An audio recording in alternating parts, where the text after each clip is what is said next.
exactly do dirt and trees and fresh air make us feel better? Florence Williams will be here to discuss her new book, The Nature Fix. I stumbled onto a group of firefighters with PTSD in the woods, and they were doing things that I don't expect to see guys doing in the woods. Like, they were holding hands and doing partner yoga. And I thought, wow, that is so interesting. What's the latest fiction out of Argentina? Our own Jen Szalai will be here to tell us about 3 exciting new Argentinian novels. In Savage Theories and in Enriquez's stories, the dirty war is explicitly referenced. In the Schweblin, there is an undercurrent of something sinister going on. The way that I read it is that it had more to do with ecological disaster. Alexander Alter will give us news from the literary world. Plus, we'll talk about what we and the wider world are reading. This is Inside the New York Times Book Review. I'm Pamela Paul. Florence Williams joins us now. Her new book is called The Nature Fix: Why Nature Makes Us Happier, Healthier, and More Creative. Florence, thanks so much for being here. Oh, it's my pleasure. Thanks for having me. What a happy topic. I want you to fix my life through nature. What inspired you to write it? I think what inspired me was my own personal move, actually, from living in a place that was very nature connected. I lived in Colorado and in Montana for 2 decades. My husband took a job in Washington, D.C., so we had to move to the hyper-urb. And I just noticed within my own sort of brain and body that I was really stressed out. And so I wondered how much my environment had to do with that. When you moved to Washington, were you living in the city? Yes, we live right in the city. We actually live in a nice place. I mean, Washington has a lot of parks, so we're fortunate that way. But I think I was kind of spoiled. I thought that nature had to be spectacular and had to be beautiful. And, if it wasn't, sort of what was the point? But through the course of writing this book, I really learned that even small doses of nature and urban nature are actually really important to kind of our moods and our cognition and our creativity for the day. So you were also a contributing editor to Outside Magazine. Would you sort of leave Washington and go off and write for Outside and then return to the city and notice your sort of mood dulling as you returned? Yes, exactly. I felt like the sort of cortisol bomb, would go off in my brain. The stress hormones would start to ooze out. Where I live is actually, even though there are parks, it's also under the flight path of Reagan National Airport. So there are these low-flying jets that, fly by sometimes every minute or every 2 minutes. And I never knew that I was kind of sensitive to noise until I moved to a big city. And so when I would come back, I would kind of realize, I am stressed out. I'm not sleeping so well. I feel more anxious. What's going on? What's the science behind this? I was going to say, this is something that is not a new idea, going back to Walden and E.O. Wilson and biophilia. But now we have something called nature neuroscience. What is that? Yeah, I think, as we have become more connected to technology and, very obviously less connected to nature, there's just a certain level of anxiety kind of creeping in among parents, but it's also reached the scientific community. And so now psychologists, neuroscientists, epidemiologists, I think, are looking a lot harder at sort of what the science has to say behind this connection to nature. What does it really mean for human health? What's happening to our brains? Can we see a change occurring? Are there biomarkers, for when our mood increases and what's going on? And is this research happening primarily in the U.S. or is this global? I found that this research is actually happening probably more even outside the U.S. than inside the U.S., especially in parts of Asia and parts of Western Europe, where there's a lot of emphasis on preventative medicine, and also where there's a lot of, sort of public money for researching things like how to prevent depression. And what I found in some of those places, I went to South Korea, I went to Japan, I went to Scandinavia.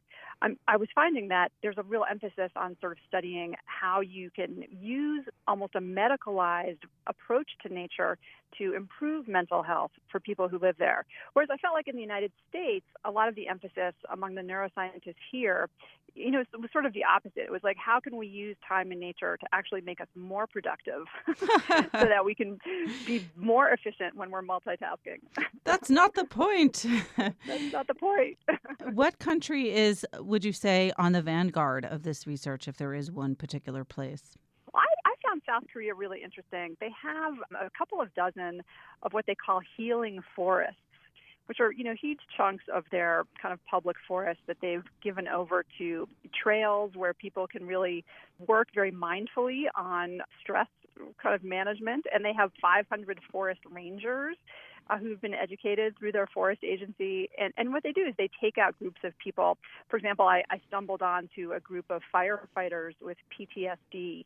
And, these were groups of kind of burly guys in the woods, and they were doing things that I don't expect to see guys doing in the woods. Like they were holding hands and doing partner yoga and making floral collages and sort of having a tea ceremony. And I thought, wow, that is so interesting. I talked to some of them, and I was like, do you like this? Is it working for you? And they just said, oh, I wish we could stay here forever.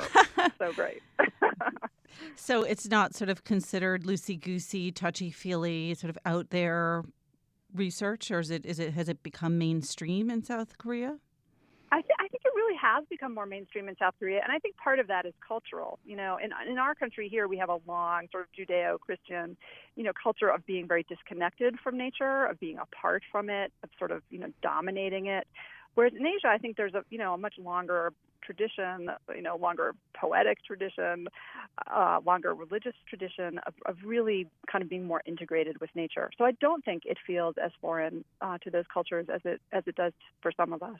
I want to get to the specifics of your subtitle since they're very appealing. Why nature makes us A, happier, B, healthier, and C, more creative. Let's start with happier. I mean, what does the neuroscience tell us about how nature makes us happier? Well, a lot of this work is qualitative, especially on the happiness questionnaire, because how do you sort of measure happiness in the brain? I think that's harder to do. So I think psychologists rely more on a questionnaire approach, which is actually pretty standardized in psychology. So researchers will send groups of people to walk, for example, in a forested setting or a park setting for 20 minutes or 30 minutes or 40 minutes, and then they'll send a similar group to walk in a more urban environment. And that's to sort of tease out the exercise effect. Because we know, right, there's a lot of research that exercise is a great way to boost your mood. And what they're finding is that it's really only in the nature settings that people report an increase in mood, a decrease in feelings of frustration, an increase in feelings of vitality. And they've done it in sort of different levels of nature, from kind of, central park areas, beautiful urban parks, to pocket parks, to more kind of wilderness or wild park areas. And I think what they really see is that in general, the more nature, the more naturey, the better. But even in a small park, you can get a small boost in your mood. But it's interesting because there are obviously counterexamples. There are people who find, the woods frightening and, the nature isolating or lonely, or open areas, open spaces terrifying. That's right. And there are certainly people, and the researchers find this, almost universally. There's a group of people, sort of 10 to 15% of people, who will really never relax in nature. They'll just always feel anxious there. They hate the bugs. I was going to say, how much of it is about the bugs? Yes, I think the bugs often rank pretty high. But, it was Woody Allen, right, who said, I love nature, I just don't want any of it on me. That's a great quote. So you're always going to find people like that. What about healthier? Well, so, yeah, and that's where you get actually more into the biomarkers. You see a reduction sometimes in cortisol levels, which is a stress hormone. Sometimes you will see a boost in natural killer cells, for example, in people who spend time in just on short walks in the woods. Those are immune cells, and they're elevated in the presence, especially the Japanese have found that these immune cells get boosted in the presence of certain tree aerosols. There are a lot of hinoki cypress trees that smell wonderful. You walk into the forest in Japan, and it just smells like sort of Christmas tree meets Vapo Rub. It's very kind of invigorating scent. And it seems like there's something in the property of these aerosols that seems to boost people's immune cells, which is really interesting. And then you also see there's been some brain imaging in people who go for walks, like 90-minute walks, especially outside of Palo Alto. There was a study by a psychologist named Greg Bratman. People walked around the Stanford Dish, which is kind of, it's like an urban park, but it's a big urban park. It's beautiful. A similar group of people walked along a busy street in Palo Alto. And in the people who walked in the park, they showed a deactivation in part of their brain associated with depression, specifically the part of our brain that is sometimes called the worry box, or where we ruminate, sort of obsessively think negative thoughts. But when people walked in the park, that part of their brain really deactivated. You mentioned earlier that in South Korea, they use this for PTSD sufferers, and I imagine it's used for depression, as you mentioned, and perhaps anxiety. Has it been shown to be effective for all of those? It really has. Again, not in everyone. There are always some people who will be more anxious when they're outside. But for the most part, yes. In fact, there are some people who posit that wilderness areas have an anti-PTSD effect, that when people go into the wilderness areas, especially places that are sort of dramatically beautiful, they're drawn out of themselves, in a way that's the opposite of what people feel when they have PTSD, when they feel sort of closed off from the world. Not to make you rank things, but when you look at this in terms of the five senses and think about sight versus smell and sound and touch, is there one that is sort of the most important or has the most easily sort of verifiable effects on well-being? That's such an interesting question, because I found that the researchers who really focus on one of those senses will think that their sense, is their specialty, is kind of the magic bullet. And eventually I just felt like, what's the point of trying to tease out one sense? Like, we are full sensory people. Mm-hmm. We are humans with all of our senses. And I got sort of frustrated with the kind of single sense approach, because sure, we are visual creatures, but it also looks like, our smell is very, activated in nature. Certainly bird song actually is a very powerful way to kind of induce relaxation in humans. But ultimately, I just felt like it's really the full immersion in nature that seems to have the strongest effects. I would imagine researching this book, there's the, usual poring over printed or online studies and talking to the researchers. But how much of immersion in nature did you do yourself to kind of test this out and see how it works? Well, not as much as I would have liked. I wish I could have done more. But I did spend a week in the largest wilderness area in the lower 48, and that was with a group of women veterans who have PTSD. That was just an amazing experience for me to kind of watch these women really come out of their shells, start sleeping well, start socializing with each other, just to watch them being so moved kind of by the power of beauty in this wilderness area. I got out for a number of, small hikes, kind of small camping trips, but maybe I need to write another book just devoted to the wilderness so I can get back out there. Where were you with those women? Exactly. I was on the main fork of the Salmon River in Idaho. It's called the Frank Church River of No Return Wilderness. That sounds remote. It's remote, and I will tell you, one of the things that was so amazing about that area is that it has undergone a number of wildfires. You hear about these wildfires in the West, and they can be so devastating, right? They just take down a whole forest. But what happens is that the forests start to regenerate pretty quickly. The green comes back, the understory comes back. And so you get these very powerful landscapes that are sort of partly, dead, charred trees, but partly this new birth coming up. And for the women on this trip, they told me that was a very powerful metaphor for them. And among the many metaphors that you see in nature, where you see resilience and you see survival and you see regeneration. How exactly did the retreat work? I mean, did they say, okay, no digital devices, periods of silence, sitting outside? Like, how rough was it and immersive was it? Were you all intense? Yes. So on that trip, we were actually on the river, so a different campsite every night. Even if you had a cell phone, there was no prayer that it was going to work. So that wasn't an issue. It was actually kind of glamping in a way, because we were with an outfitter, and they would set up our tents at night. They made these incredible meals. We had no cocktails were allowed, but we had terrific appetizers. We certainly ate well. It felt like a very comfortable, actually just warm embrace of a trip. I have never glamped, but I have to say, as new words go, it's one of my favorite. I fantasize about that concept of glamping. So for those of us who are completely disconnected with nature, what are the best ways that you can infuse your life with nature if, say, you are an urban resident, you are taking mass transit or going in your car to an office where you're all day sitting at a desk in front of multiple screens and then returning home to, family all staring at their screens. I mean, what are the ways to incorporate nature easily into a very unnatural life? Well, here I find there are some helpful lessons from some of the pediatricians who are starting to prescribe nature to their young patients because they're seeing, increases in obesity and diabetes and anxiety, things that they can't really so easily treat. So there are doctors who are saying, look, even if you're walking to school in a city, find the routes that have the most trees. Find the streets with the most trees. Maybe get off your bus, a couple of stops earlier, and walk along, just a more beautiful way. I think it can be, baby steps. It can be small. Go to a park, if you can, spend some time there, or even just, eat your lunch outside in a place where maybe you can occasionally hear some birds, look at some clouds. Take your earbuds out, and be a little more mindful of where you are. Are things that are sort of like faux nature kind of fixes effective? For example, surrounding yourself with flowers or house plants, or listening to soundtracks of nature, birdsong and ocean waves and whatnot. Are those shown to be effective too, or does it have to be real?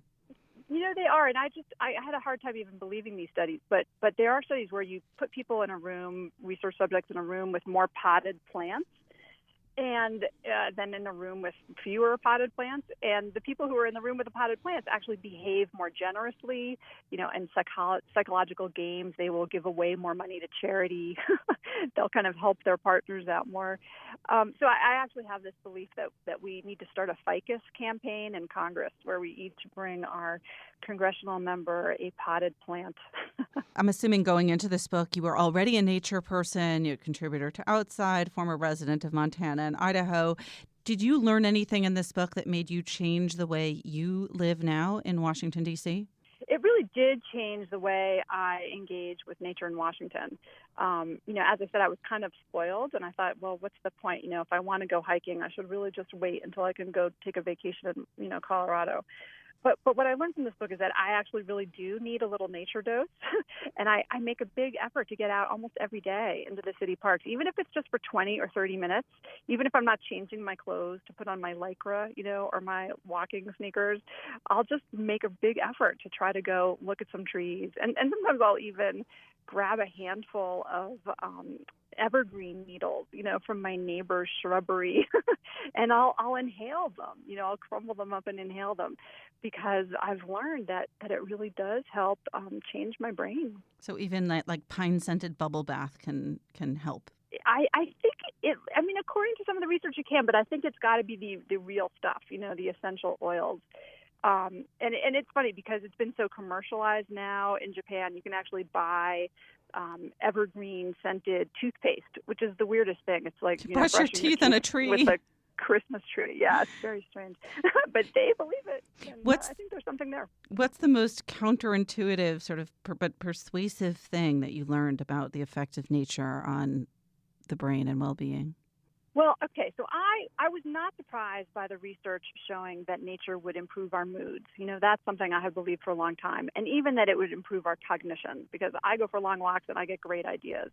But I think what did surprise me was some of the research showing that we can actually become better citizens, that we treat each other better, that we behave more generously, that we actually become more social in a way, which is kind of ironic that being in the wilderness can actually make us more civilized.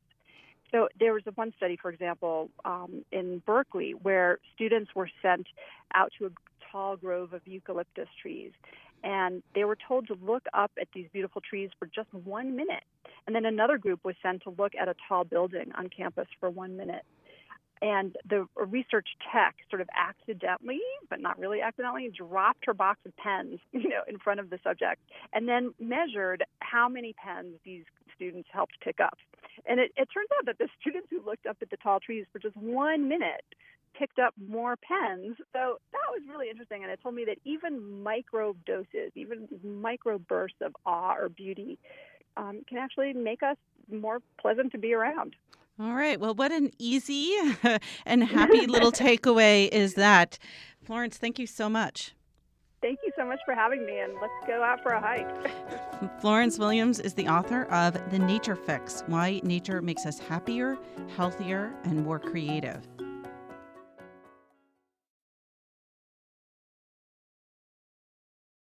Jennifer Szalai joins us now. She is an editor at the Book Review, and this week reviews 3 new Argentinian novels. Jen, thanks for being here. Thanks for having me. Tell us first the titles of the books that you reviewed. Okay, so the 3 books are Fever Dream by Samantha Schweblin, Savage Theories by Paula Olowiczarak. I think I'm pronouncing that properly, but I actually have no idea. It was very persuasive. Okay, good.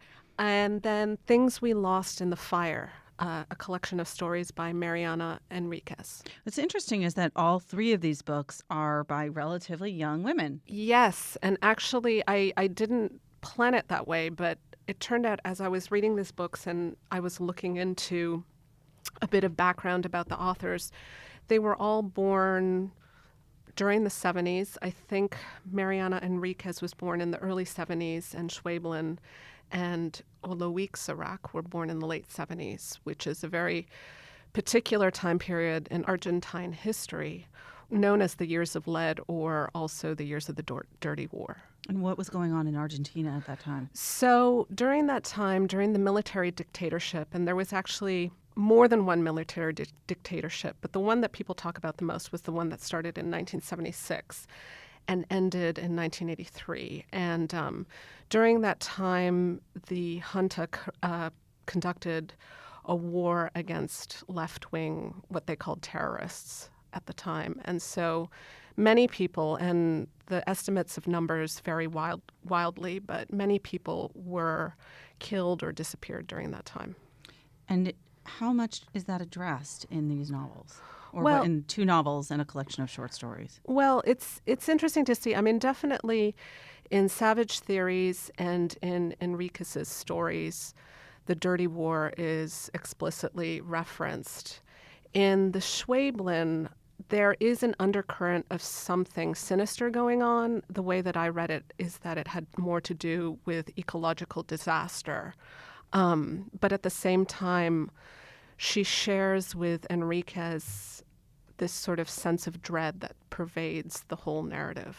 I want to go back to the fact that these are 3 novels in translation by young, relatively young, Argentinian. I like to say young. Yes, young until the age of 50. Argentinian women. And I'm wondering, is this new? Is this a trend? Has there always been so many books by Argentinian women that are translated here in the States?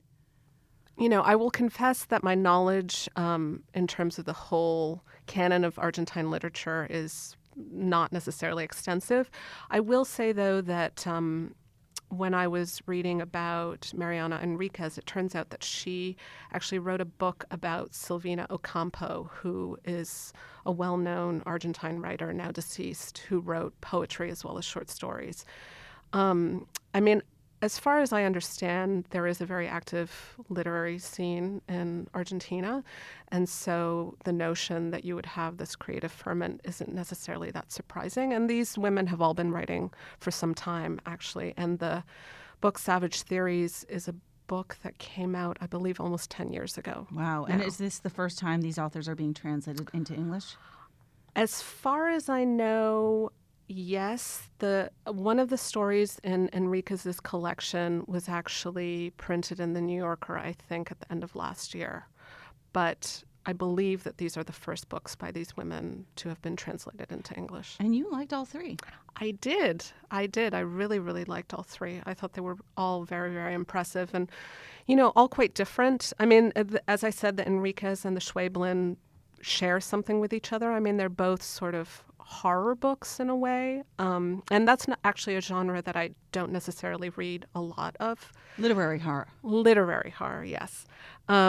The book Savage Theories, I hesitate to say her last name because I have a hard time pronouncing it. You did a lovely time. You did a lovely job the first time. Thank you. But that book is actually very, very different tonally from the other books. And the other two books, I should also say that Enriquez and the Schwebelin are both translated by the same person, Megan McDowell. Let's talk about each individually for a few minutes. Fever Dream by Samantha Schwebelin. What is this about?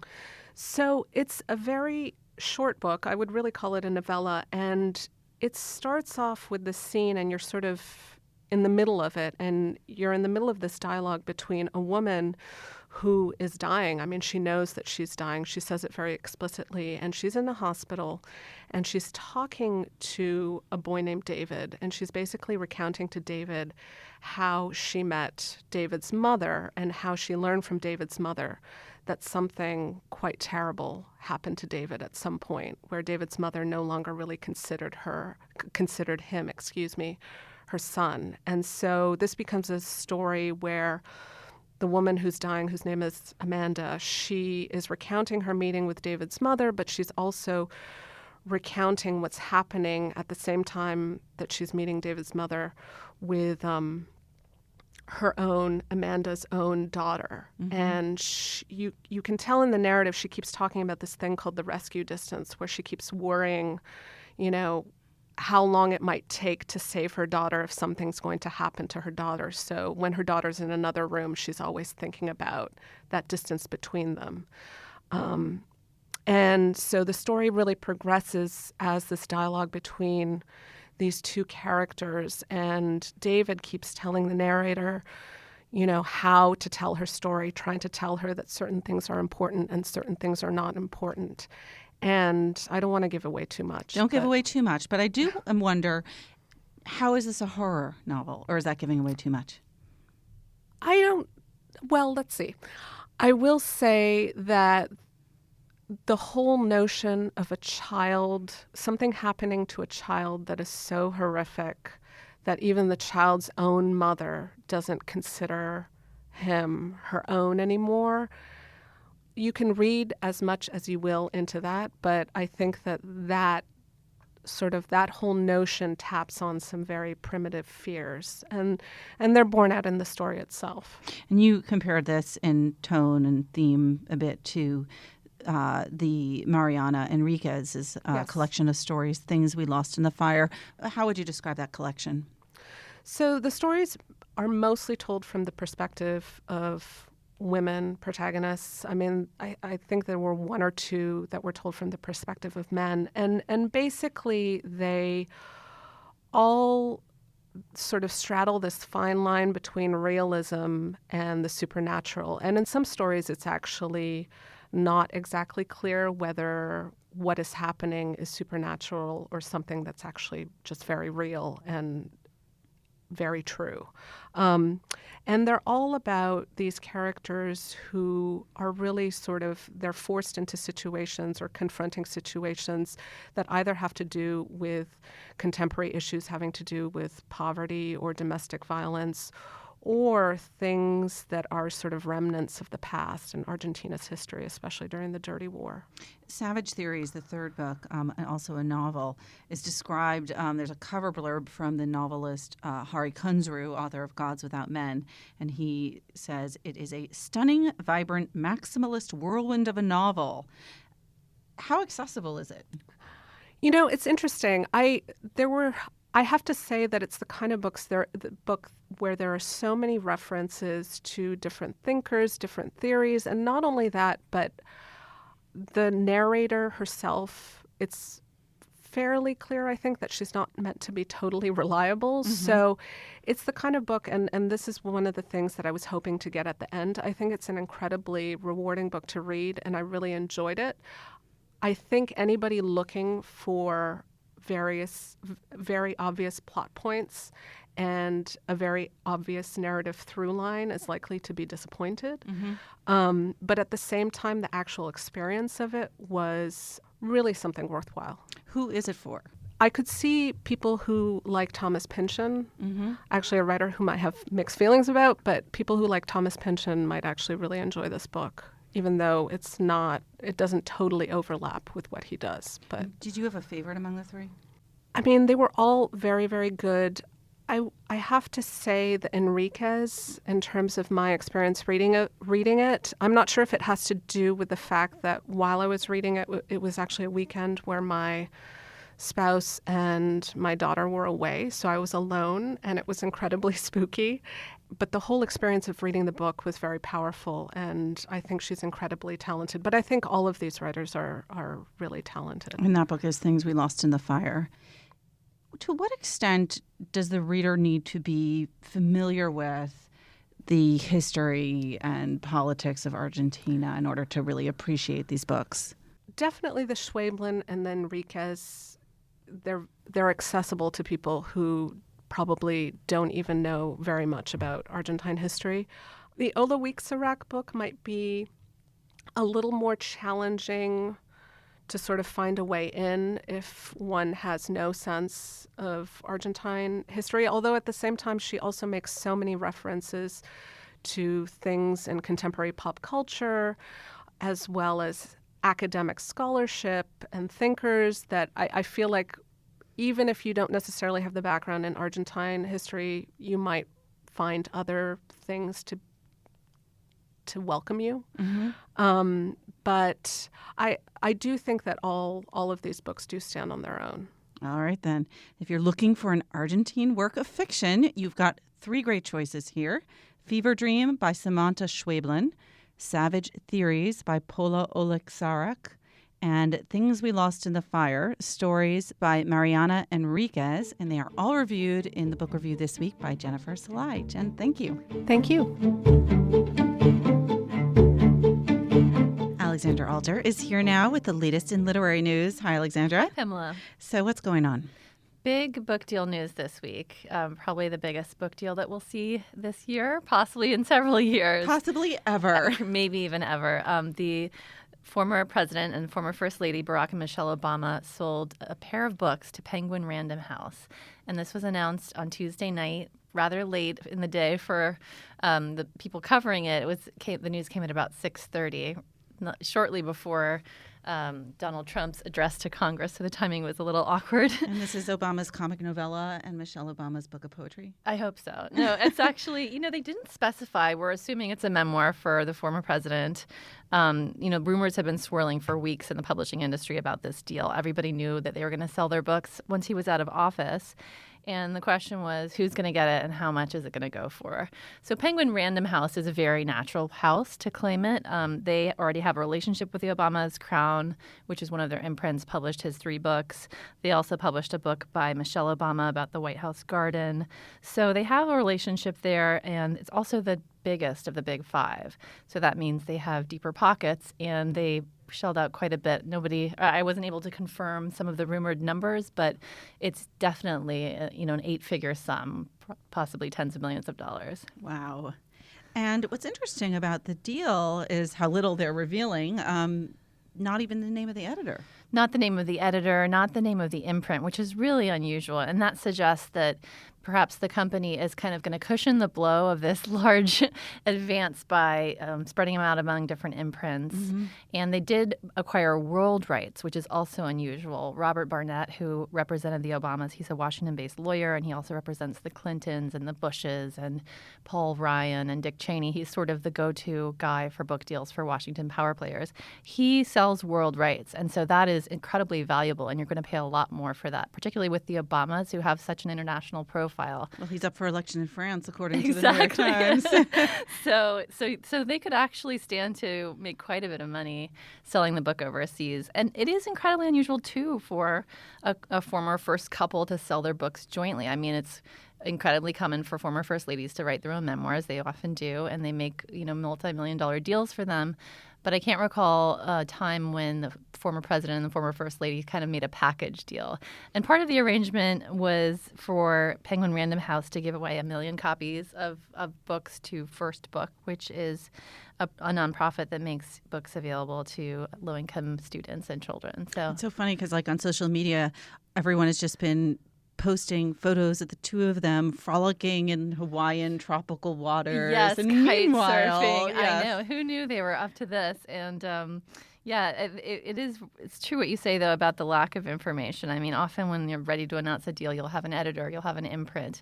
And in this case, I think it was such a highly anticipated deal. The publishers who didn't get the book, who bid on it, were starting to talk, and I think they felt like they had to move. So the details will be coming later, and we'll talk about them. Now, on the other side of the political spectrum, another book sort of by a president, but not really. That's right. Penguin Press announced this week that Kurt Anderson and Alec Baldwin are teaming up to write a satire titled "You Can't Spell America Without Me, the really tremendous inside story of my fantastic first year as President Donald J. Trump." So this is in the voice of President Trump. Kurt Anderson is a novelist, and of course he had a long history as a satirist at Spy magazine in the 80s, and it was there that he kind of got under Donald Trump's skin by calling him a short-fingered vulgarian. That was a famous dig that has haunted Mr. Trump. So our own John Williams reported this, and he wrote a really interesting piece that kind of noted some other examples of satires inspired by the president, including one by Howard Jacobson. And in general, I think this goes with a trend that we cannot let that go without mentioning the title of Howard Jacobson's. Are we allowed to say We are allowed to say it has multiple meanings. The book will be called Pussy. That's right. Multiple meanings, yes. And there were other parodies like The Day of the Donald by Adam Schaffer, which was actually published last summer when nobody really thought this was going to happen. And I think in general, you're seeing publishers really banking on this. They're anticipating that there's, such enormous interest in this really unconventional presidency that they can publish any number of books ranging from satire to your more typical political analysis and campaign trail memoirs.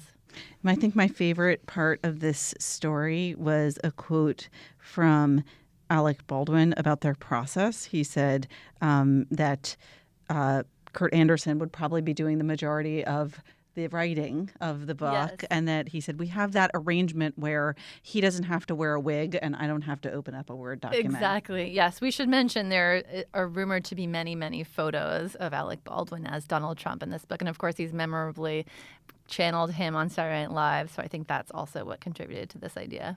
All right. Lots to look forward to in presidential, quote unquote, memoirs. Exactly. Alexandra, thank you. Thank you.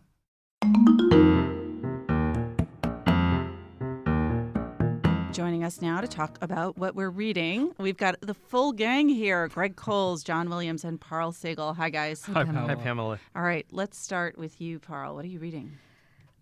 So I'm cheating a little bit. I'm not reading this book this very minute. But while I was on my maternity leave, I went on this really random spate of reading biographies of great men. I don't know why. I think there was something about wanting to see how a life would happen. And I finally read this book that I've been meaning to read. It's Patrick French's 2008 biography of V.S. Naipaul, The World is What It Is. I think it was one of the Times' top 10 books. And I'd been meaning to read it, but I wasn't sure I was ready to spend that much time with Naipaul, right? Who's famously prickly, bit of a sort of a troublesome character. But I really enjoyed it. I mean, it's one of those books about the kind of monstrousness of ego that is required to be somebody like Naipaul, right? To survive that amount of racism, that to produce these kinds of books. And, it's a fully authorized biography, and it's incredibly unflattering, and it's kind of amazing that it exists. Was it fraught when it came out, or no? What was the story about that? It wasn't Naipaul fraught. Mad, no, he wasn't. I mean, he knew what was in it. He turned over all of his journals, and it has a lot about. He's crotchety. That's not a surprise to him. He's heard, but it involves him abusing his wife, this long affair that he'd had. It's some pretty dark stuff, but his own relationship with his own sort of iniquity and stuff is really kind of amazing. I don't think I've encountered this sort of level of frankness before. Did he also have a very fraught relationship with his father? Because I've always understood that A House for Mr. Biswas was, a very autobiographical book. I think that's the only unfraught relationship he had was with his father, it's a very who he sweet, adored. tender relationship. Yeah, and so in a certain way, he felt like he was a fulfillment of his father's dreams. He became the novelist his father couldn't become. I mean, and Naipaul is interesting. I don't know if people read him the same way anymore, but he is so seminal. It's almost like him and Bellow for a generation of writers and critics, were these people that you had to understand, and you had to appreciate. They opened these doors in terms of writing about the self, and in terms of writing about masculinity, in terms of writing about exile. And it's brought me back to Naipaul. I mean, some of it. I'm not going into, Naipaul's thoughts about Muslims or Africa just yet, but, Here's a fun fact. I met Sam Tannenhouse, my predecessor here at the book review, at a breakfast for VS Naipaul. Oh, my God. In October of 2001. So it was really right after 9/11. Wow. Yes. Was he charming? What was he like? Sam? Naipaul? Everyone was charming. Many great things occurred. John, what are you reading? Speaking of exile. Speaking of exile, I am reading Exit West, which is a much-anticipated new novel by Mohsen Hamid. And I've never read him before, but people... That's a scandal. I know, love his previous books. Someone here at the Times particularly recommended Moth Smoke, which maybe was his first. It was his first, And so I'll probably go to that at a later date. I'm only about 50 pages in, and we actually have Michiko Kakutani's review is up online now. It was in the paper earlier this week, and we have a review coming next week, and much more will be said about this book. So when I get further into it, I think I'll describe more of my own feelings about it, and then I have probably about 25 pages left in Sabbath's Theater by Philip Roth, which I should just emphasize again. This isn't going to turn into my power broker, but I should just emphasize again that it's on a very short list of the best things I've ever read, but it's definitely for it's not for everybody. Yeah, I said last week that I think it's probably my favorite Philip Roth. American Pastoral, of course, is right up there, and it's a very different kind of Roth book, where, this one, the Sabbath's Theater, it is much more unruly, to say the least. Yes. Yeah. And American Pastoral is a book about terrorism, so let's be clear. Yeah. But Greg, so well, of course, don't keep us guessing. Of course, I'm still reading The Power Broker, but I want to give you a little break from Robert Moses this week. So I'll tell you about another book I'm rereading, or actually rereading, since we talked last week about the books that we returned to. So this is a story collection by Deborah Eisenberg under the 82nd Airborne that came out in 1992. And it's traveled with me since then, from California to New York to Connecticut, and dorm rooms and apartments and houses. And every time that I purge the shelves, I decide again that this is a keeper. Yeah. And purging the shelves is a big time for rereading for me, because you kind of look at things and evaluate them, and you not get if you do it the Marie Kondo way, which is just do hug not the books open the book. Do not open the book while purging the books. It's her very stern and I think totally irrational and horrible advice. Thank the book and throw it in the trash. So, Deborah Eisenberg, I cannot help opening the book. She's so good. This collection consists of 7 very long stories, like 40 or even 50 pages long, that generally start out in John Cheever and Beatty territory, kind of urbane dinner party or international travel, slice of life type stories. But they gradually deepen and grow fascinatingly, rewardingly messy and complex, especially complex with politics. There's class politics or sexual politics or global politics, all of the above. The story I'm reading right now, it's the second to last story in the collection is called Holy Week. It's like 50 pages long. It's about a middle-aged travel journalist and his younger girlfriend who are in Latin America for a story he's writing. And it looks at economic inequality and power dynamics, both on the personal level and the global level in developing nations. It feels so current and so relevant. Eisenberg is not an especially prolific writer. In 30 years or more, I think she's only written 4 collections, and then there is a collected stories as well. And for that reason, I think she doesn't get the wider recognition that she deserves, but she's beloved among critics and her peers, and she's absolutely worth seeking out. So that's the book. She's a writer's writer, and I was wondering, and you're somebody who reads so many stories, do you see her influence in other people working today? Oh, absolutely. It's funny.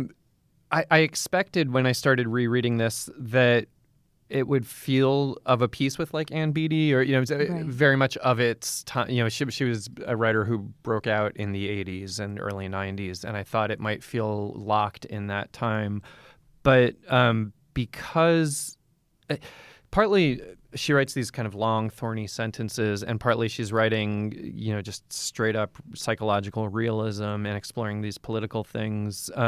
You see it even in people like Yi-Yun Lee, people who are writing about personal and global politics through psychological realism. Actually, Mohsin Hamid too. Not that he's a story writer; he's a novelist more. Or Akhil Sharma has a book of stories coming out, and you can kind of see. I don't know that they were directly influenced by Deborah Eisenberg, but you kind of see the continuum there in those stories. I know Ben Marcus reviewed Eisenberg's most recent collection for us, and he's a big fan. And he writes a very different kind of story, but he said straight up that she's been a big influence on his work, and he's still writing. So yes, I do see her kind of filtering down. Yeah. How about you, Pamela? You're putting us all to shame this week. Well, I was on vacation last week, as our listeners may know, our loyal listeners, that is.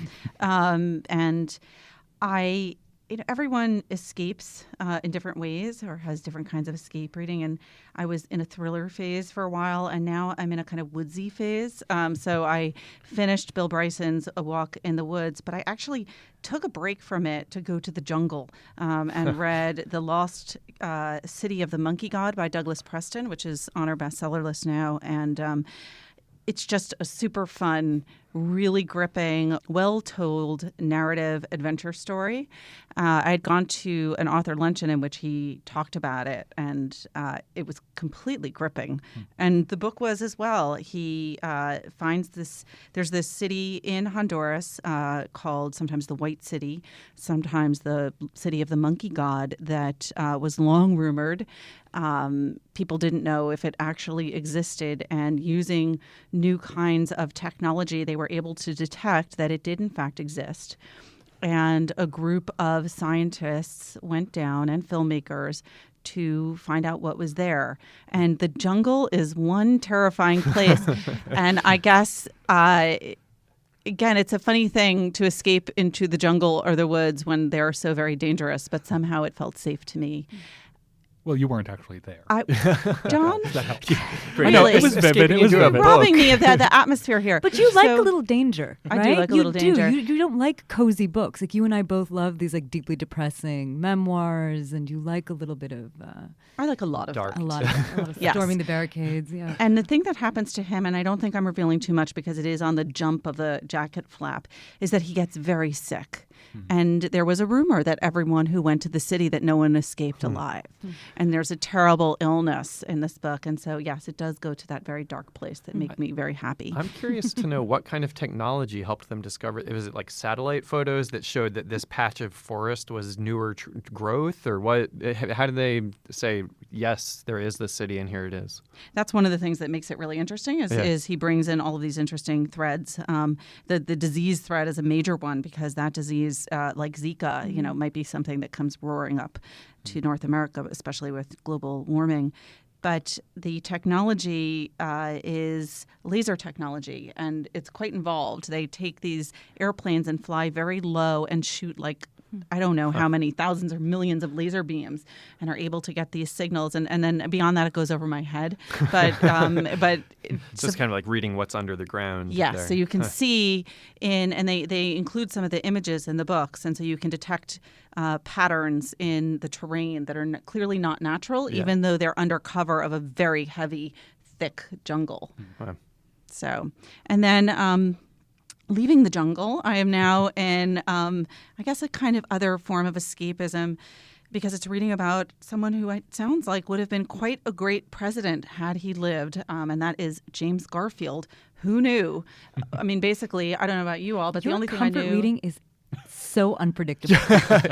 Are you? This is actually what leaving you're the jungle to read about This is actually- assassination. This is You're making just me going to very curl happy. up with a bio of Garfield. Yes, I will That's read to you. amazing. You know what, Pearl, when I get to the subtitle, you will understand why this is comfort Okay, hit me, reading, hit and me. perhaps you'll turn to it next. The title is Destiny of the Republic, but the subtitle is A Tale of Madness, Medicine, and the Murder of a President. Doesn't that sound sweet? That's yes. pretty good. Sweet. By Candace Millard, who is such a talented historian. She just really knows how to tell a history. And it's a history not only of Garfield, who, again, he was this incredibly, really inspiring man who rose from true poverty. His father died when he was 2 years old, leaving his mother with a farm and 4 kids under the age of 12.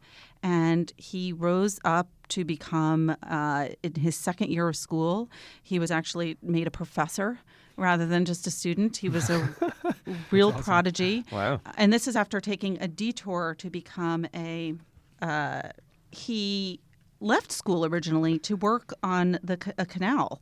And he was a driver, which is a very low position among canal workers. But he eventually decided to go back to school and succeeded there. And he was an early abolitionist. And the story is not only about him, but also about advances in medicine at the time and technology. Well, so it's also about Alexander Graham Bell specifically. Have you gotten to the assassassination yet? Oh, you're going to give away the ending, Greg. I am no. given to Spoiler understand. alert. I've not read this book, but if I remember our review properly, it talks about how medicine at the time was so shoddy that he would easily have been saved now, but they were just reaching in with like filthy hands to like pushing aside parts of his brain to try to get to the bullet. I'm going to go ahead and spoil the power broker now. Thanks, Greg. All right. Thanks, guys. Thanks, Pamela. Thanks, Pamela.